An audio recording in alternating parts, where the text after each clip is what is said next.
Good day everyone. In this video, I will teach you the steps on how to use the select into clause in SQL. Let's begin. What is SQL select into statement? It is a statement that allows you to create a new table by selecting data from an existing table. SQL select into syntax. This syntax copy all columns into a new table. Select all into new table in external DB from old table where condition semicolon. And this syntax copy only columns into new table. Select column 1, column 2, column 3 into new table in external DB from old table.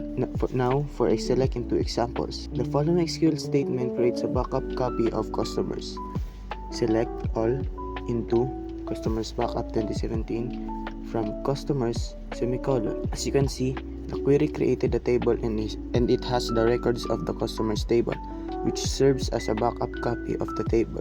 Another example. This example copies specific columns into a new table. If you only need to copy specific columns from an existing table into a new table, you can specify them in the select statement. Select customer ID, customer name, contact name, country into customer summary from customers. The select into statement is useful for creating backups or transferring data between tables. That's all for today's tutorial. I hope you learned something about the select into statement in SQL.